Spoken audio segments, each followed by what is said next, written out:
Bienvenue sur le podcast de The CES Games. Je suis Elric Legloire et merci de nous rejoindre pour ce nouvel épisode. Aujourd'hui, je reçois Yannick Robert.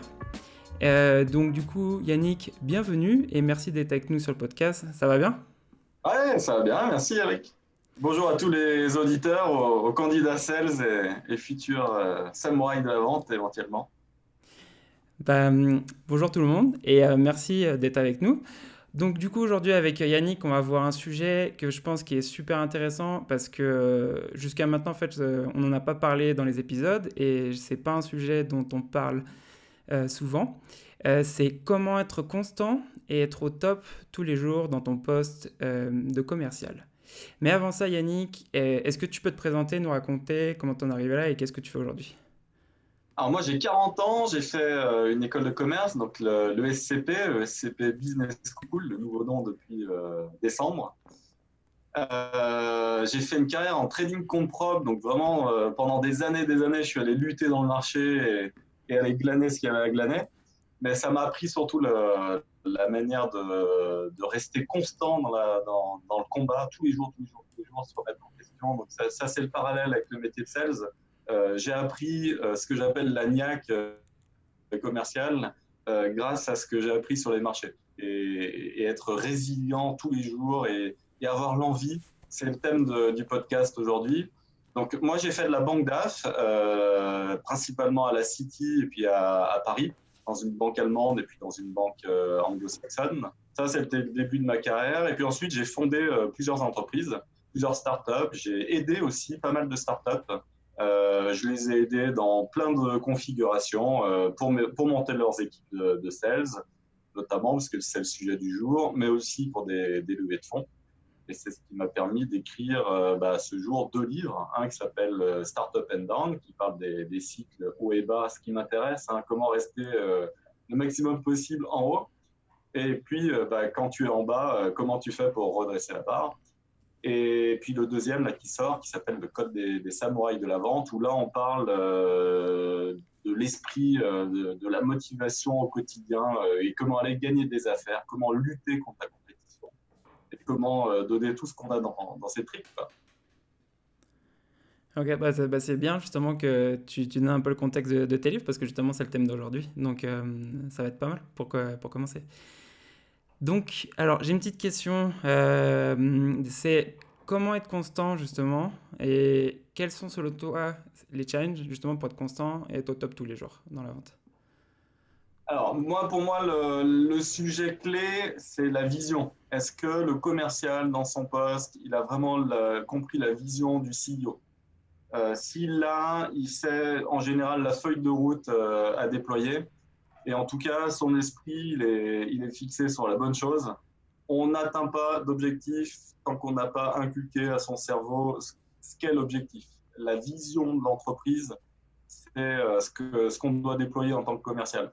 On n'est pas là pour déployer, on n'est pas là pour vendre le produit pour le produit. Si c'est pour faire ça, on va faire de la déballe sur un marché et ça marche tout aussi bien. Dans une start-up, on est là pour vendre de la vision. Donc, à l'opposé de certaines méthodes de vente que sont le speed selling et le value selling, qui sont très bien et qui sont des vrais outils pour les opérationnels, moi, ce que j'ai envie de déployer et ce qui aide souvent les fondateurs de start-up, c'est-à-dire les premiers ouvreurs, ce que moi j'appelle des samouraïs, mais les premiers ouvreurs, eux, ils doivent déployer la vision parce que le produit n'existe pas tout à fait. Il y a des améliorations à apporter, il faut être à l'écoute des fonctionnalités à venir, mais tout n'est pas abouti. Donc moi, ce qui m'intéresse, c'est ça. On ne réussit pas son challenge de commercial sans avoir parfaitement compris la vision. Et Ouais. après, on va s'outiller, on va apprendre de certaines méthodologies et on va lire des livres. Plein de livres, il y a des quantités de livres, j'en ai plein derrière moi, là on le voit pour ceux qui auront la vidéo, et on se cultive, on se cultive. Ok. Alors on va revenir sur la vision. Donc tu commençais par la vision. Comment tu fais justement pour transmettre ça à une équipe de commercial? Comment tu fais pour que ton équipe elles comprennent la vision justement et elles la transmettent en fait justement dans les interactions qu'elles ont avec les prospects parce que on parle souvent justement qu'il y a le fondateur de la boîte qui lui, bah, justement, enfin, on sait pourquoi il fait ça, enfin, et justement pour lui, c'est beaucoup plus simple de vendre qu'un vendeur qui a été recruté. Donc comment tu fais pour transmettre cette vision? Alors là, j'ai le plaisir de participer à une belle aventure qui s'appelle Ringover. Ok. Donc là où je fais partie je suis le samouraï du projet, et puis je fais partie de l'équipe commerciale au global. Donc on parle de téléphonie d'entreprise, un marché ultra concurrentiel. Il y a plein d'acteurs qui débarquent sur le marché. Comment faire sa place? Alors déjà, moi, ce que je rappelle, c'est que c'est la boîte de potes de promo qui sont là depuis 15 ans, à mouiller le maillot, et qui ont créé une équipe tech. Déjà, l'ossature, la colonne vertébrale de tout le projet, c'est la tech. Jean-Samuel, qui est un passionné de tech, fait partie certainement des meilleures références en télécom aujourd'hui sur le marché français, mais pour de vrai, c'est-à-dire dans son bureau, quand je m'y déplace, on y retrouve des postes à soudure. On n'est pas dans l'inventeur qui reste juste sur son clavier. On est vraiment dans le passionné qui, depuis qu'il a l'âge de 16 ans, vraiment soude des composants électroniques et comprend ce que c'est qu'un serveur télécom pour qu'il opère bien. Et puis bah là, il a des projets de R&D top secret que je n'ai pas révélé, mais qui concernent les antennes de mobile. Et ouais, c'est quelqu'un qui mouille le maillot. Voilà. Donc la vision, quand moi je discute avec des grands groupes, parce que ce qui me passionne, moi, c'est plutôt les gros comptes, là où il y a un Ouais. enjeu clé et ce qui va changer la destinée de la boîte. Bah, c'est bien de rappeler ça. La vision, c'est qu'on déploie tout ce qu'il y a de meilleur aujourd'hui d'un point de vue tech dans la VoIP. Voilà. Et d'être un acteur de référence qui est capable de faire de la R&D pour de vrai. Donc ça, c'est la vision. Et de continuer à l'être. Voilà. Donc ça, moi, j'aime à le rappeler. Et puis bah, après, il faut mouiller le maillot pour que l'offre commerciale soit plus attractive, plus alléchante. Il faut créer des conditions de succès, quoi. Ok. Non, bah c'est bien justement que tu expliques justement comment tu fais pour faire ça. Après, enfin, tu avais commencé à parler un peu des méthodologies, du spin selling et tout. Euh, pour toi, justement, la méthodologie dans la consistance d'un vendeur, qu'est-ce que ça apporte? Alors, moi, je ne conçois pas d'acte de vente sans avoir une diversité de techniques, parce que c'est ce qui va vraiment construire la carapace du commercial. Mhm. Moi, je me considère dans un scénario. Pour moi, la vente, c'est gamifié. Je me retrouve en permanence dans des configurations qui me rappellent quelque chose d'autre que j'ai lu, que j'ai déjà vécu. Donc voilà, c'est un jeu. Il faut trouver les. C'est comme un casse-tête en fait. J'ai fait justement auprès de l'équipe commerciale de Ringover une intervention. On a fait une journée de formation juste avant Noël. Et Ouais. derrière moi, j'avais plein de casse-têtes. Alors, pour ceux qui ont la vidéo, il y en a plein derrière moi sur mes étagères et je fais le Rubik's Cube en 3 minutes 43 secondes. J'essaye de m'améliorer pour passer en dessous, mais c'est mon record personnel. Un casse-tête, en fait, il y a un algorithme pour réussir le casse-tête. Le Rubik's Cube, par exemple, je le fais avec un seul algorithme. Donc, ça veut dire qu'il y a un process. Et quand on a trouvé le process adapté au lead en question sur lequel on travaille, on le transforme. Donc, ben, moi, j'ai ce qu'on pourrait appeler des personas en marketing, mais d'un point de vue sales, je sais repérer les personnalités. Il y en a 9. Je les mets dans mon livre, mais il y a 9 personnalités phares donc le prospect rentre forcément dans une de ces 9 catégories. Et Mhm. ben, il faut déployer un process commercial et une intelligence commerciale en fonction déjà de cette personnalité. Voilà. Et si c'est un aventurier, c'est très bien. Moi, j'ai la personnalité de l'aventurier, c'est-à-dire je fais vraiment tout et n'importe quoi. Beaucoup de jeux de société, par exemple, de l'art. Euh, je touche à tout, quoi. Je fais de la téléphonie, j'ai fait de la cybersécurité, j'ai fait de la finance de marché. Vraiment, je ne me mets aucune limite. Et des paris sportifs aussi. Donc, tout ça pour résumer le fait que, en fait, l'apprentissage et cette culture de la diversité dans les techniques d'approche, c'est juste clé pour réussir. La corrélation entre sa réussite dans son job commercial et son catalogue, la bibliothèque de techniques commerciales qu'on a, elle est de 100%. Donc il faut vraiment apprendre le maximum de choses. On a parlé du spin selling, du value selling, Moi, je fais ce qu'on appelle du bourrinage. Voilà. Il n'y a pas d'autre terme, c'est du français et à très, très, très, très, très grande échelle. Je suis, et je le dis, je l'affirme, je suis l'un des plus gros bourrins de la plastique française. C'est Quand tu dis filmé bourrin, quand et tu je dis me vois. bourrin, qu'est-ce que tu entends par bourrin, justement?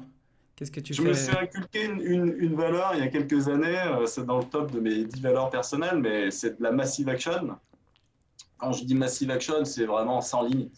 Voilà. Ok. Pour moi, sur une affaire clé, en dessous de 50 relances, mais pour de vrai, je le martèle et je le redis, pour une affaire que j'ai envie de remporter, qui est significative à mes yeux, qui a un enjeu pour le devenir de la boîte, en dessous de 50 relances, donc 50 points de contact, j'ai pas fait mon travail. C'est-à-dire, je me flagelle, je me tape les doigts, j'ai pas exécuté mon métier de sales. Donc, donc voilà, bah, ça veut dire des SMS, des MMS, des appels, les emails de moins en moins. L'efficacité de l'email, pour moi, elle est quasiment nulle en vente. C'est-à-dire l'email ne crée pas la confiance. L'email, il sert à closer. Mais si c'est pour aller attraper du prospect par email, moi, j'y crois pas. Donc, mais en revanche, une présence sur un salon, je suis le premier vraiment à Vivatech à faire le tour de tous les stands et les écumer et serrer des paluches. Et bah, il faut le faire.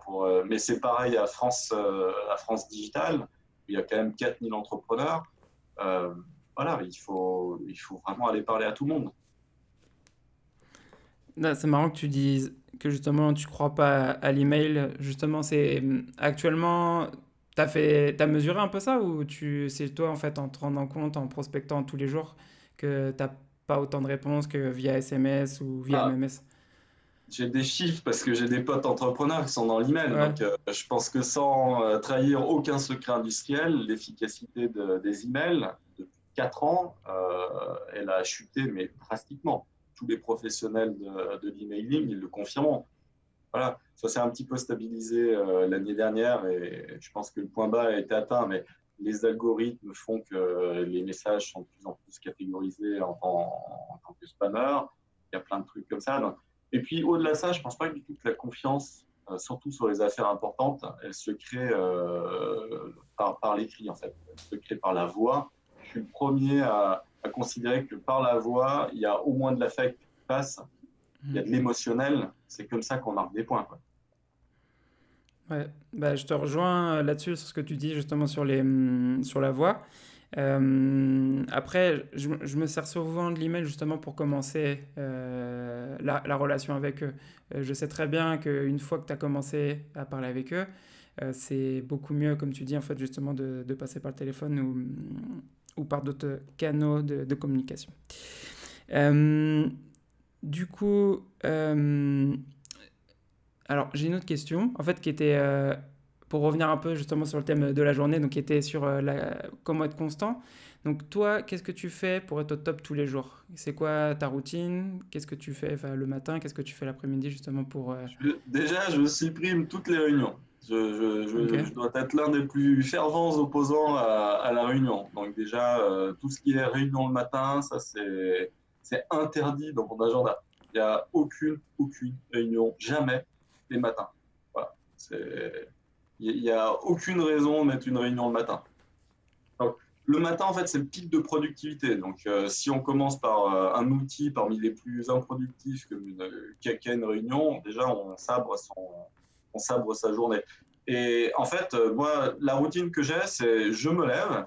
La première chose que j'allume, c'est LinkedIn. Donc, déjà, Ouais. j'ai supprimé de mon téléphone strictement toutes les apps. J'ai aucun jeu. J'ai pas Facebook. Je me suis défacebooké. J'ai rien. J'ai pas Instagram. Je n'utilise pas Twitter, par exemple. J'avais un compte Twitter, je trouve ça totalement inutile. Je ne sais même pas pourquoi cette boîte existe encore. Je ne comprends pas, quoi. Et à part créer des polémiques, ou je ne sais pas, je ne vois pas l'intérêt, quoi. Et bah, ça perd du temps, quoi. C'est récréatif. Quand je dis il n'y a pas d'intérêt, Ouais. il y a certainement un intérêt business pour alimenter des discussions et c'est une forme de forum virtuel créé assez vite. Mais d'un point de vue business, je vois pas l'intérêt de l'utiliser en tant que professionnel, quoi. Donc pas ça. Et donc moi, je démarre ma journée du LinkedIn. Et je me suis couché sur du LinkedIn parce que je prospecte, moi, de 22h à 1h du matin. J'envoie des messages. Je suis ultra actif de 22h à 1h du matin sur LinkedIn. Voilà. Tous Et ceux qui m'ont croisé, justement, j'allais dire pourquoi cette heure-là? Pourquoi de 22h à 1h du matin? parce que le C-level, le fondateur, la journée, il est accaparé, il est en réunion, il fait plein de Mhm. trucs. Je tape pas un C-level la journée. Ouais. C'est pas le moment. Alors que le soir, SMS quand j'ai le portable et LinkedIn, bah, sinon via la messagerie, bah, c'est là où j'ai le taux de réponse le plus fort. Mais c'est un rapport, je sais pas, x50, c'est pas x1, x2, j'en sais rien, c'est ultra significatif. Entre 22h et 1h du matin. Ok. Donc, tu disais, alors tu commences ta journée LinkedIn. Ouais, Justement, le matin, c'est quoi tu fais? Qu'est-ce que tu fais justement quand tu commences sur LinkedIn? idée, Tu moi regardes. Pareil? je balance plein de MMS. Alors des SMS, j'en envoie 4000 par mois, donc j'en envoie quand même pas mal. Mais des MMS. Moi, je suis le premier à envoyer des petites photos. Donc, j'essaye de trouver des trucs à propos qui concernent l'actualité, mais plus ou moins cartoon quand même. Je suis dans l'univers des BD. On le voit derrière moi pour ceux qui ont la vidéo, mais des trucs fun. Voilà. Donc, moi, mes prospects, ils l'ont vu, ils l'ont constaté. Je balance du dessin. Voilà. Et je mets une petite phrase qui concerne notre affaire. Je ne fais pas Ouais. juste de l'amusement et du récréatif juste pour m'amuser. Je trouve la bonne image qui va faire marrer le mec et qui prouve que je vais rien lâcher. C'est-à-dire, moi, je suis un crevard. Je n'ai jamais laissé une affaire tant que je ne la gagne pas. Et le sales qui est en face de moi et qui m'a comme compétiteur, il sait qu'il en chie. Pour me battre, il faut vraiment y aller parce que je mets la barre ici. Et tant que le sales en face, il n'est pas deux fois au-dessus, je Ouais. gagne les affaires. Voilà. Ok. Et du coup, tu disais, donc tu commences par LinkedIn. Après LinkedIn, tu fais quoi dans ta matinée? Euh, Aucun email, je pense que LinkedIn aujourd'hui, déjà j'ai un écran dédié, c'est-à-dire là, dans mon espace de travail, il y a trois écrans. Voilà, je travaille avec trois écrans. J'en ai un dédié à tout ce que je fais. Voilà, j'ai besoin d'une admin, j'ai effectivement besoin de mes emails, mais ils sont en tâche de fond. J'ai besoin d'un certain nombre d'outils, c'est mon écran principal. J'ai un écran dédié à LinkedIn. Il est ouvert toute la journée et je ne sais pas combien d'heures par jour je passe sur LinkedIn, mais aujourd'hui, c'est la moitié de mon temps sur LinkedIn. Je sais pas, c'est colossal. Voilà, donc j'ai un écran dédié à ça. Et puis j'ai un autre écran qui, lui, me sert de guide. J'ai un autre écran avec un peu d'actualité, un petit peu tout ce qu'il faut pour être informé. Voilà. Ok. Et sur LinkedIn, bah, pour rentrer un peu plus dans le détail, justement, tu me disais, bon, de 22h à 1h du matin, tu envoies des messages. Tu passes aussi ton temps à chercher tes prospects ou en gros, tu pourrais nous décrire un peu Ouais, ce que tu fais? la phase de prospect, en fait, moi, c'est le soir. C'est-à-dire, voilà, j'ai regardé, comme tout le monde, une petite série vite fait sur Netflix jusqu'à 22h, mais à 22h, après, là, je suis actif. Donc, ça peut prendre aussi la forme de livres. Moi, je lis 60 livres par an, en moyenne. Donc, bah, Ouais. ça veut dire que le soir, je m'en tape de la lecture. Donc, je lis beaucoup. Alors, je me suis acheté une Kindle, on la voit pas. Là, parce que bah, les livres, au bout d'un moment, ça pèse trop lourd, c'est compliqué. Donc, Kindle à fond. Donc, j'achète plein bah, de livres.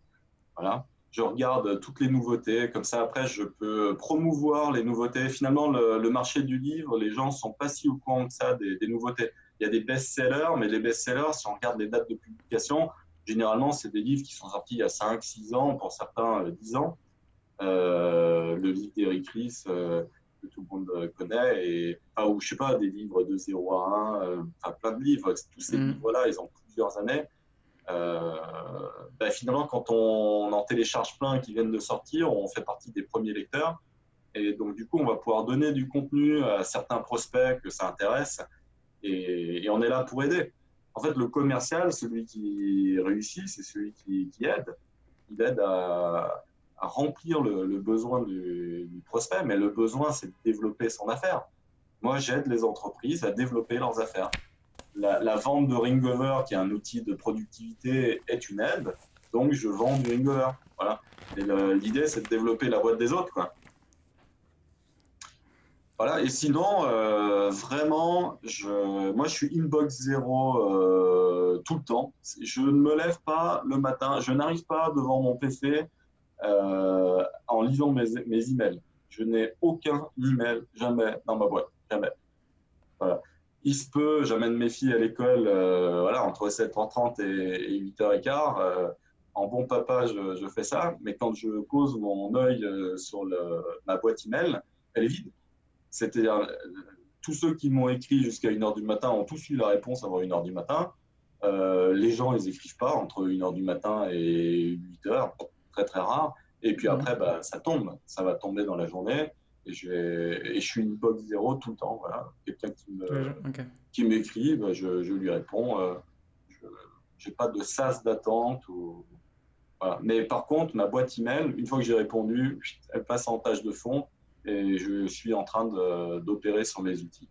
Voilà. Et sinon, moi, c'est beaucoup de téléphones. Pour une des statistiques, j'ai donné Donc, moi, j'envoie plusieurs milliers de SMS, 4000 SMS, plus des MMS, plusieurs milliers aussi. Et je passe plus de 100 heures de téléphone sortant par mois. Donc, si je fais la stat par jour ouvré, je suis à 4h30, quelque chose comme ça, quoi, de téléphone.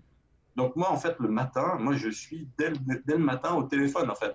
Ce que les gens oublient, c'est que entre 8h30 et 9h30, en fait, c'est facile d'avoir les gens au téléphone.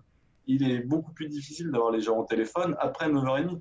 Voilà. Et moi, je tape les gars, ils sont dans les transports et voilà. Et si c'est pour faire une relance et rappeler à la personne qu'il y a un bon de commande en cours et qu'on doit sceller l'affaire, c'est pas grave que la personne elle soit dans le métro, on va se parler 1 minute 30. Dans l'impact, ça sert à rien de parler pendant 15 minutes. Dans ces cas-là, on est dans le closing. Donc, bah, c'est le moment. Boum, le mec, il démarre sa journée. Il a un message de Yannick, mais physiquement dans ses oreilles. On se parle. Je raconte une petite blague. On passe un bon moment. Et je fais la différence comme ça. Ouais, bah, comme tu dis, je pense que pour revenir sur ce que tu dis là sur les horaires, là actuellement, moi, je prospecte plus autant, là, comme je suis passé sur un poste un peu plus de manager, mais quand je prospectais beaucoup, exact, au Mexique, euh, quand je prospectais justement dans mon ancien poste, je prospectais souvent au niveau des horaires, en fait, avant 9h et après 17-18h pour avoir plus de chances de, d'avoir les personnes. Ça marchait. Bah, en vrai, ça marchait un peu mieux. C'était pas significatif, mais ça marchait un peu mieux. Bah, plus tu montes après, vraiment, comme je le dis, le C-level, il est beaucoup plus simple à choper entre 18 et 20 heures. Voilà. Ok, 18 et 20 heures. Voilà. Moi, c'est très, très, très, très rare que j'arrête de bosser avant 19h30, par exemple. Voilà. Ouais. Donc, bah, ma palette horaire, ça va être ça. Je suis pleinement opérationnel en moyenne à 8h30, mais vraiment physiquement déjà Ok. à l'œuvre, hein, c'est ça. Et je vais bosser comme un chien jusqu'à 19h30. Après, il faut bien manger un petit bout. Je reste calme et là, je coupe tout. Moi, je regarde plus mes emails là, jusqu'à 22h. Je fais vraiment la coupure entre 20h et 22h. Là, je me rends inaccessible aussi parce que j'ai 2 filles, une de 7 ans et une de 3 ans et demi. Il faut passer du temps avec ses enfants, totalement déconnecté. Là, je suis injoignable. Là, Ouais. mon téléphone est vraiment posé loin de moi. Je n'ai même plus physiquement à mes côtés, que ça ne soit pas une tentation. Il est en silencieux. Ah, peut-être un truc aussi que je dois dire, ça c'est peut-être. Moi, j'ai pas de sonnerie, j'ai pas de vibreur, j'ai aucune notification. J'ai supprimé toutes les notifications de mon téléphone. Voilà, donc je ne peux pas être en mode push. Il y a strictement rien qui peut m'être pushé. En fait, c'est une histoire de focus et de concentration. Dans mon environnement de travail, il n'y a rien qui peut me déconcentrer.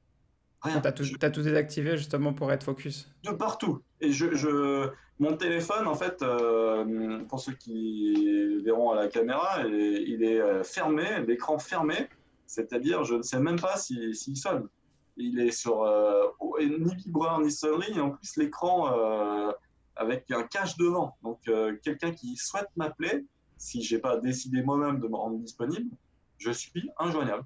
Et donc je fais mes choses et mes méthodes de massive action comme un gros bourrin, Ouais. sans être déconcentré toutes les 30 secondes, parce que si je commence à mettre le vibreur et les notifications, comme j'envoie des milliers de SMS et que je reçois des réponses, des emails et des machins, ça vibre en permanence. Voilà. Donc je fais pas ça. Ouais, donc du coup, t'as tes horaires justement bah, pour prospecter, mais vraiment, c'est toi qui push tes prospects. Et Mhm. après, à certaines heures, tu regardes ton téléphone ou tes mails pour vérifier les Ouais, réponses. alors bon, quand même, Ouais, je le regarde. C'est très très très rare quand même que ouais, j'ai pas regardé dans le dernier quart d'heure. Donc je le regarde de manière régulière quand même. Mais c'est moi qui ai décidé de le regarder. Voilà, donc ça va pas être une ouais. interruption dans. Et donc vraiment, je pense que la haute performance, et comme les sportifs de haut niveau, le sportif de haut niveau qui joue au foot avec dans son short le téléphone et qui commence à vibrer, le mec il se dit avant de tirer son corner qu'il a un SMS à regarder, bah, il va foirer son corner. Bah, pourquoi le commercial, le vendeur d'élite, pourquoi il irait exécuter une haute performance commerciale en ayant des choses qui viennent stimuler et le déconcentrer. Bah, c'est la même chose. Le commercial est un sportif de haut niveau. J'ai essayé de résumer cette philosophie-là dans mon livre d'ailleurs, mais c'est vital. Donc alors, le conseil, justement pour ceux qui écoutent ici, c'est ce qu'il est en train de dire Yannick, c'est de quitter, enlever les notifications de tes emails et sur ton téléphone, en fait, bah, pour te focus sur tes activités dans ta journée, pour pas être Ouais, défocus bah, quand tu es en train de prospecter, justement, ou là, si tu reçois un message ou un email, bah, c'est un email qui va peut-être, tu dis, ouais, ça va peut-être prendre 5 minutes, mais c'est 5 minutes, plus 5 minutes, plus 5 minutes dans ta journée, et au final, tout le temps. Tout le temps. Et puis surtout, en fait, il y a très peu d'actions en fait, qui transforment sa destinée de vendeur. Et il ne faut pas les foirer, ces actions-là. On ne quelles sait pas sont lesquelles, les on actions? sait pas lesquelles c'est. Et donc, c'est pour ça qu'il faut être hyper focus et hyper concentré. Autre point, les messageries Slack ont envahi les entreprises. C'est un très bon point. Il n'y a rien à critiquer. Moi, je suis très, très, très rarement sur Slack avant midi. Quand j'ai faim, je me dis, tiens, il s'est passé quoi sur Slack? Je vais voir Slack 5 minutes. Je mets un message ou je m'informe, mais je suis absolument pas quelqu'un d'actif sur Slack. Pour moi, c'est informationnel. C'est pas un outil de productivité, quoi. Et voilà, bah, les gens le découvrent. Ouais, au départ, c'était je t'ai mis un message, Yannick, tu l'as pas vu sur Slack. Bah, c'est normal que je l'ai pas vu sur Slack. Je l'utilise pas quasiment. Donc, c'est pas un outil pour moi. On construit pas une boîte en utilisant Slack. On se fait marrer. C'est des boîtes à gifs et emoji, quoi. Enfin, on se fait marrer, quoi. C'est récréatif, encore une fois. C'est un Twitter amélioré, mais on ne construit pas sa haute performance commerciale avec Slack. Il n'y a aucun prospect sur Slack. Exactement. Comme tu dis, ce qu'il faut retenir de Slack, c'est qu'il n'y a pas de prospectus. Donc pour les commerciaux, je pense que le conseil ici pour Slack ou enfin tous les outils de communication, c'est les checker à certaines heures et pas pendant tes heures de productivité. Eh ouais. Alors que LinkedIn, je suis le premier à regarder si les gars ils sont dessus ou pas. Là, pour le coup, la messagerie de LinkedIn, elle est super bien faite. Et alors là, je suis un renard des surfaces. Là, dès que je vois un ballon passer, là, moi, je me mets dans la lucarne. Hein. Voilà. Je suis très, très, très, très, très actif, ultra actif sur LinkedIn. Euh, Là maintenant, j'avais une autre question, c'était du coup, comment tu fais pour te motiver justement tous les jours d'une façon, bah, pour commencer personnelle et après une façon professionnelle. Bah, en fait, ce qu'il faut être en tant que commercial, c'est être totalement committed à ses engagements. On s'est engagé dans l'aventure pour faire quoi? Moi, j'ai envie de changer la destinée du projet Dreamgover. Il y a des enjeux industriels majeurs. C'est un énorme marché à plusieurs milliards juste pour la France. Notre marché adressable à nous fait 2,4 milliards. Donc, on a un segment de PME entre une dizaine de salariés, même si on aborde des entreprises tout petites, mais de 10 salariés à 200 salariés. Ça, c'est notre cœur de cible. Ça, c'est un marché voilà, de 3 milliards. la téléphonie. Moi, je suis là pour transformer Ringover et de telle manière à ce que ce soit un acteur important sur ce marché-là. Voilà, donc j'ai ça en tête et ça me motive tous les jours. Voilà. Au-delà de ça, moi, je suis incentivé sur le devenir de la boîte. Donc, ce qui me motive au quotidien, c'est clairement pas la commission sur la vente. J'en ai pas et je m'y refuse. Et en fait, je pense que c'est même l'un des pires outils que d'incentiver ses sales sur la performance. Parce qu'en réalité, le sales, il doit avoir un bon salaire, il doit être confort, il ne doit pas être dans l'urgence de closer strictement n'importe quoi. Et au contraire, il doit être incentivé, alors avec des stock options, toute la palette d'outils pour incentiver les personnes au devenir de la boîte, surtout lors de ces 4-5 premières années. Mais c'est comme ça qu'on réussit. Si c'est pour aller choper X centaines d'euros ou voire même X milliers d'euros parce que j'ai closé strictement n'importe quoi, telle affaire sur un lead qui n'a même pas, qui n'est même pas l'ICP de la boîte, le profil idéal de client, Ouais. bah, ça sert à rien tout ça. Parce que ça Et va churner. On va le perdre dans quelques trimestres. Le temps fera son affaire. du coup, c'est marrant que tu me parles de ça parce que nous, aujourd'hui, justement, j'ai un appel avec ma boîte pour l'équipe de voir ce qu'on va faire au niveau des commissions, comment on va changer le système. Du coup, c'est quoi le système de commission idéal pour toi? Tu disais justement le mieux, c'est de ne pas avoir de commission. Ouais, Tu disais départ du capital. Part du départ du capital ou capital. Ok. BSPCE. Point. L'entrepreneur qui ne donne pas de BSPCE à ses top performers, il n'a rien compris. Ça sert à quoi de monter une boîte et si c'est pour tirer la couverture à soi et faire en sorte de grossir en attendant le travail des autres et ne pas le rémunérer à sa juste valeur, bah ça sert à rien. Bah, dans ces cas-là, le gars il monte une boîte et il est consultant, il fait sa boîte pour lui. À partir du moment où on a besoin d'une équipe, bah on l'incentive, donc des stock options. Point. Pourquoi le gars il ira se défoncer sans stock option? Il n'y a aucun intérêt. Hein, ce n'est Ok. valable, on est d'accord que pour les ultra-performeurs, c'est-à-dire ceux qui changent la destinée de la boîte. Ouais. C'est compliqué d'aller scaler une équipe de SDR en commençant à les donner des BSPCE. Mais en même temps, ce type de profil-là, plus junior, qui a besoin d'apprendre et qui arrive dans un cycle d'hyper-spécialisation, on l'imbrique pas tout à fait de la même manière.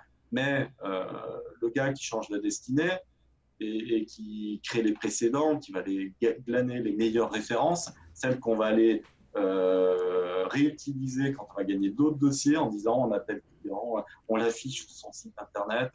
Ce top performant-là, il est illusoire de croire qu'on monte une boîte si on ne lui a pas donné stock option. Donc du coup, alors justement, je résume un peu ce que tu es en train de dire. Donc si je comprends bien, tu dis les top performers, le mieux c'est de pas leur donner de commission, c'est leur donner des stock options de la Ouais. boîte. Et le reste des équipes, tu fais comment justement? Tu restes sur un système de commission ou tu fais Bien quoi? payé, bien payé, des objectifs liés uniquement à la top line, à l'objectif final de l'année de l'entreprise. Voilà, si c'est atteindre pour les plus petites entreprises X centaines de milliers d'euros de MRR, pour les plus grosses entreprises X millions d'euros de MRR, le seul chiffre à avoir en tête, c'est quel est le chiffre d'affaires qu'on doit Vraiment. atteindre à la fin de Hmm. 2020. Point. Et on doit mouiller le maillot tous les jours. Parce que le sales, c'est bien, il va enquiller des victoires tous les jours, mais le but, c'est que l'entreprise soit en Ligue des Champions à la fin de l'année. Si c'est pour. Je suis stéphanois et anti-lyonnais, désolé, je les appelle les quenelles, les lyonnais, donc désolé, ceux qui sont fans de foot comprendront le terme, mais désolé, les quenelles. Si c'est pour gagner le derby et planter la saison, on n'est pas un top performer. On peut se faire plaisir, c'est sûr. Les Verts, cette année, ont gagné le derby contre Lyon, c'est cool. Et ils sont 15e du championnat et en galère. Bah, ça sert à rien. Voilà. Donc le top performer, lui, il a envie d'être en Ligue des Champions.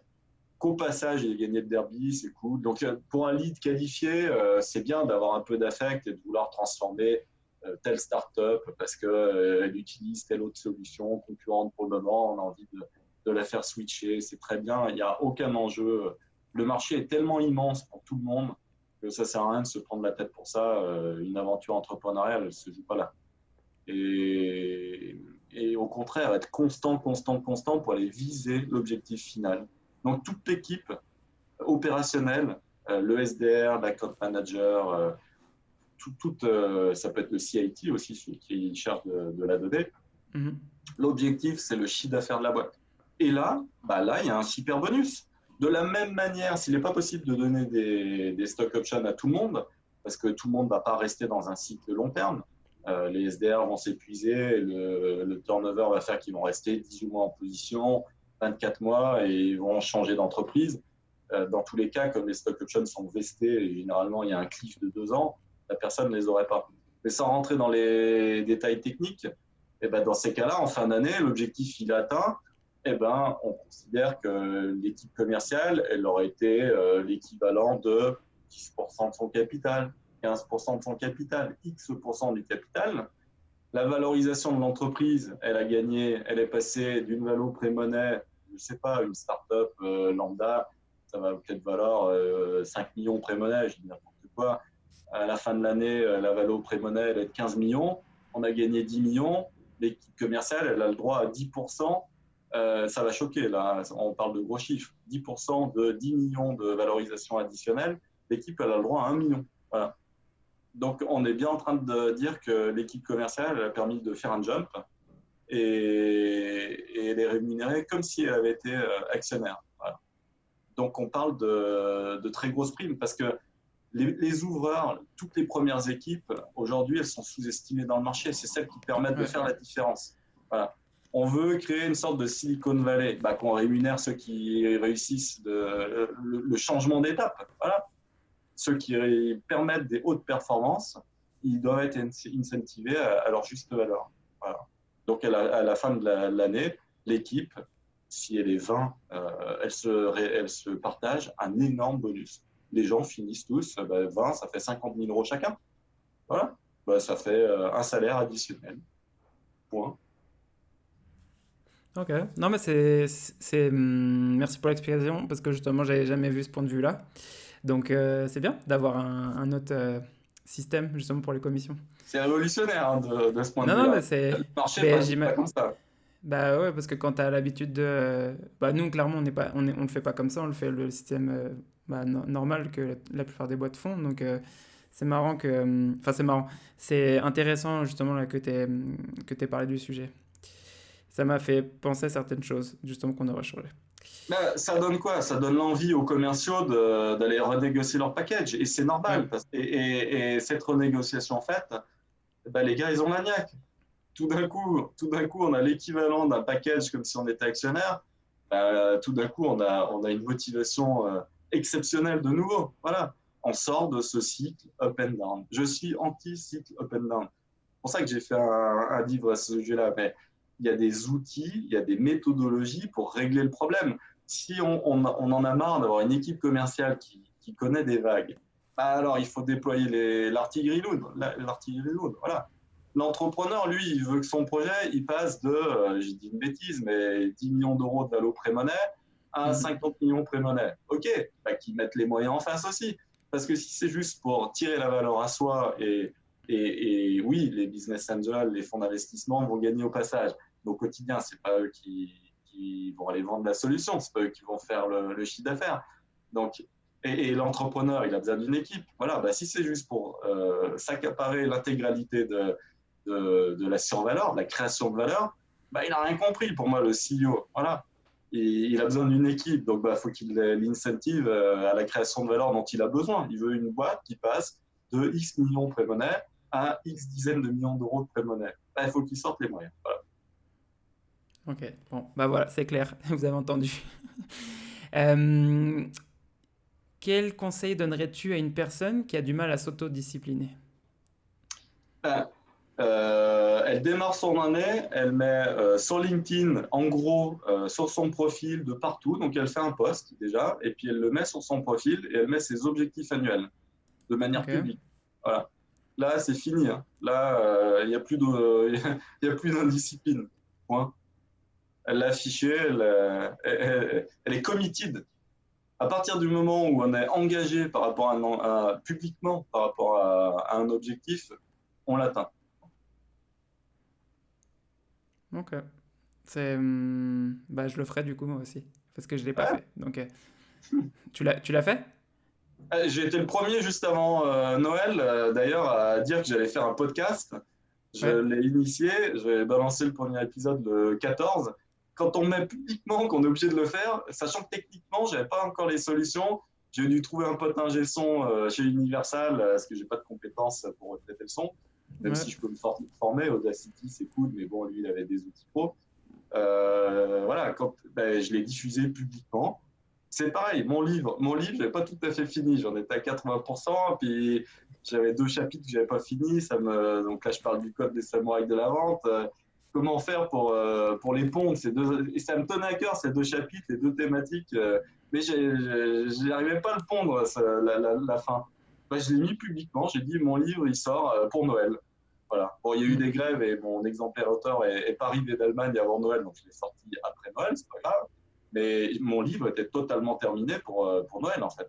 Voilà. Et je l'ai mis publiquement sur mon LinkedIn. J'ai dit, mon livre sort. Voilà. Et j'ai été engagé, je l'ai fait. Ok, du coup, faire des. Ouais, le partager publiquement, bah, tu peux le faire sur LinkedIn, mais tu le fais aussi avec. Par exemple, les objectifs de Ringover, tu le fais de façon interne? Ou tu fais Ah, ça comment? Non, non, les deux, hein. Je pense que là, tu parlais de tes objectifs. Je pense que ça peut fonctionner pour personnel? tout. Ouais, ouais, Ouais. personnel et professionnel, tu fais ça de Je, façon. je peux les mettre. Moi, mon objectif cette année, c'est 150 PME. Mais 150 PME. PME, Ok. des belles PME, voilà. C'est ça mon objectif cette année. 150 PME. Ok. Non, mais c'est bien que tu t'expliques justement. Je voulais voir un peu comment tu le faisais. Et je pense que c'est bien, comme tu dis, en fait, de le partager publiquement parce que justement, il y a des gens qui vont attendre de voir ce que tu fais et ça te pousse à Tu faire veux les que je le choses. fasse en live? Ah non, ouais, si tu veux, vas-y. Vas-y. Voilà, donc j'ai mis sur mon LinkedIn mon objectif cette année sur Ringover est de signer 150 PME. Et vous, quels sont vos objectifs? Voilà. Ok, bah du coup, je répondrai à ton post tout à l'heure parce qu'il faut que justement je le fasse aussi. Donc. Maintenant, on va passer sur des questions un peu plus générales justement sur la vente. Donc la première, c'est quel est le livre qui a le plus influencé ta vie de commercial? Alors, ça ne sera pas un livre, malheureusement, mais c'est pas grave. J'ai fait en 2010 la formation de Booster Academy et de très, très, très loin, c'est celle qui m'a transformé. J'ai fait 6 modules chez eux, ils en ont une douzaine de mémoire. Donc, c'est à la carte. Donc, c'est bien, ils font un état des lieux de. Moi, je sortais des marchés financiers quand même en 2010. Donc, il faut avoir ce qu'on appelle l'esprit du débutant. Donc, je me suis dit, bah, c'est pas parce que j'ai fait une école de commerce que je suis formé à la vente. Mais alors, pas du tout, quoi. On est formé à plein de choses, de la compta, de la finance, tout ce qu'on veut, mais l'acte commercial, on n'y est pas vraiment formé. Donc, la Booster Academy, ça m'a pris de mémoire 5-6 mois. Hein, voilà. Alors, c'est pas 5-6 mois à temps plein, puis j'étais en train de monter ma startup. Mais du coup, c'était bien appliqué parce que la Booster Academy, en fait, c'est totalement appliqué à la mission dans laquelle on est. Donc, on apprend à pitcher et on pitch sa startup à tous les exercices, à toutes les séances. Et puis, on l'améliore. Et puis, bah, du coup, on finit les 6 mois en étant un, un top performer, un top vendeur, mais de sa propre solution. Quoi. Donc, c'est vraiment hyper adapté. Et le livre, moi, qui m'a le plus transformé dans les faits, n'a pas été un livre de vente, même si je recommande le livre de Jordan Belfort. Alors, pas le Loup de Wall Street, parce que le Loup de Wall Street, il est marrant, il fait 800 pages, il est bien mieux que le film.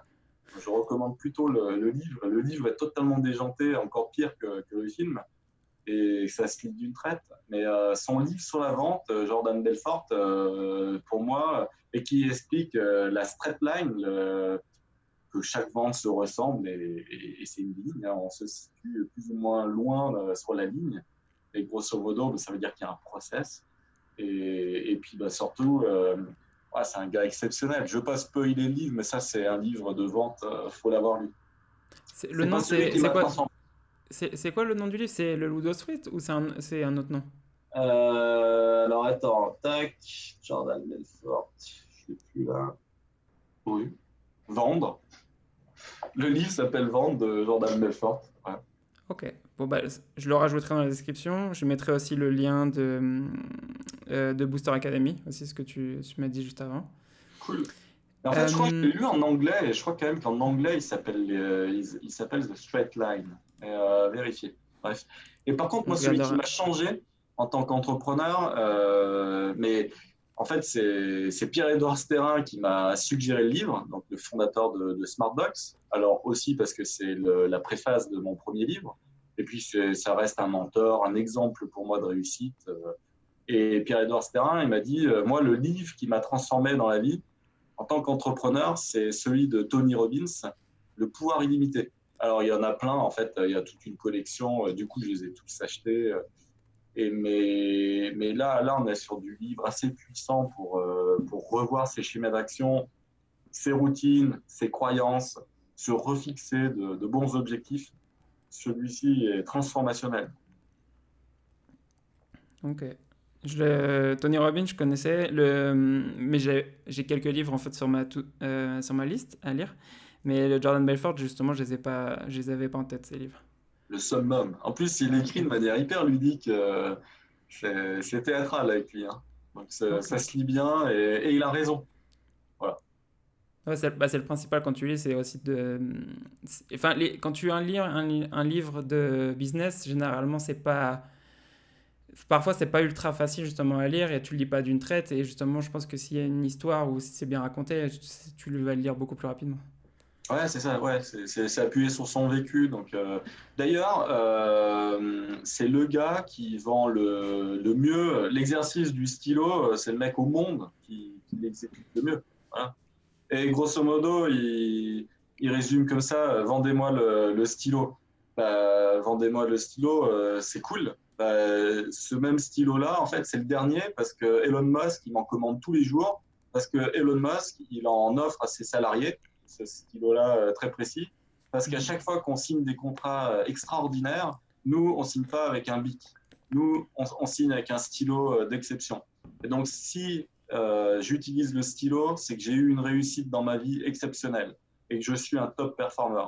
Voilà. Je suis un top performer, j'ai un stylo d'exception. Ceux qui ont la vidéo verront que j'ai un Mont Blanc dédié. Tous mes gros contrats, je les signe physiquement avec un papier et un crayon et un stylo à part qui sert qu'à ça. Et il est sous mes yeux tous les jours.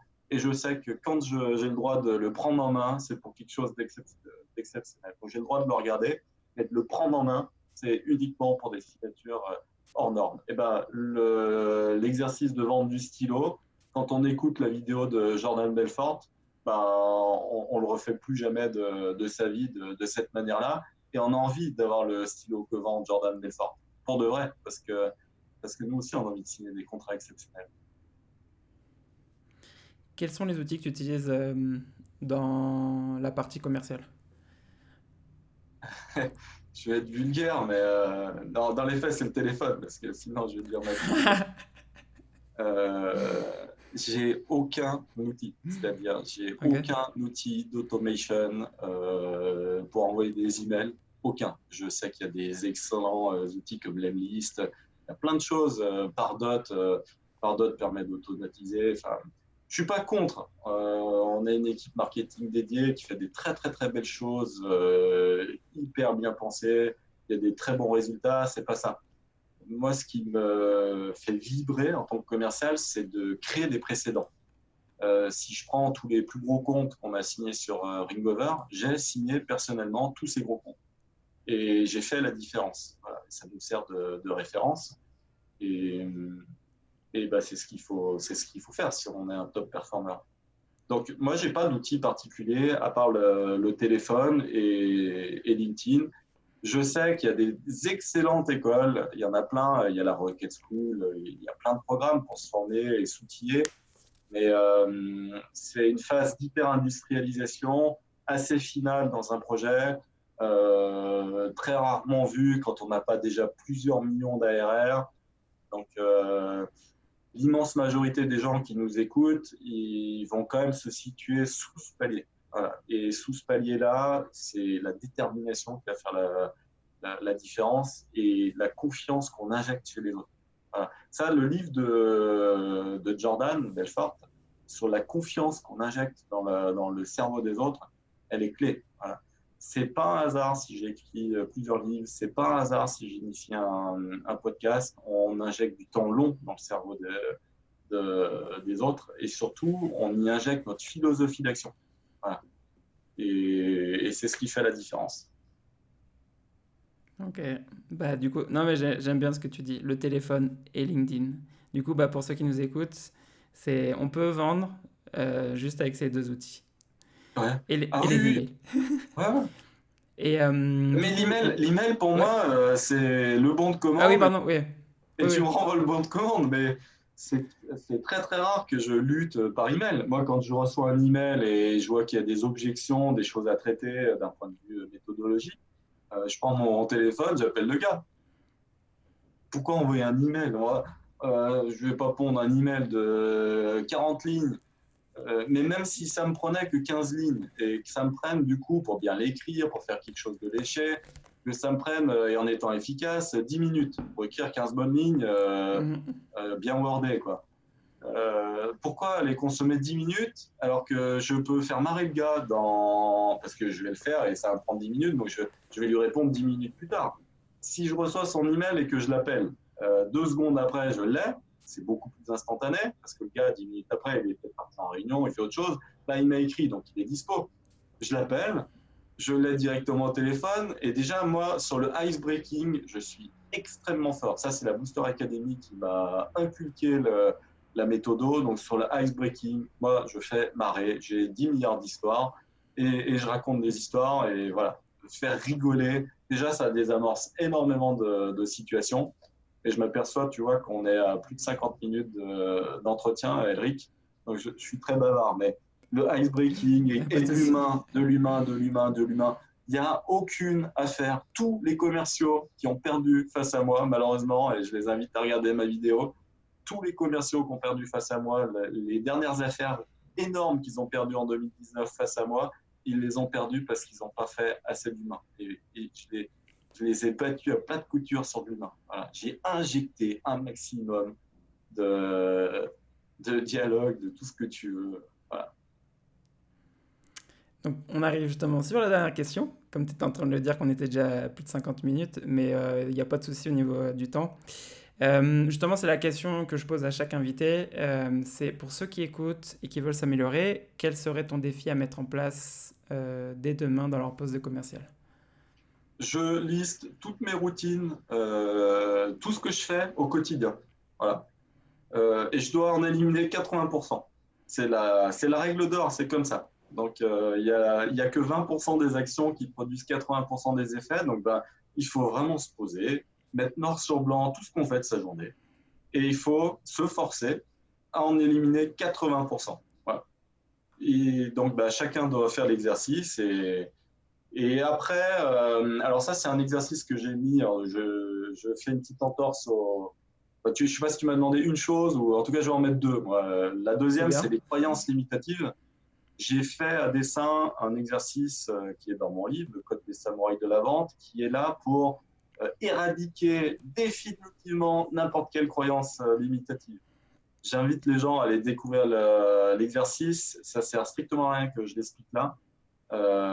Il y a une matrice de 36 cases à remplir et à vie, cette croyance limitative, elle est totalement éradiquée du cerveau.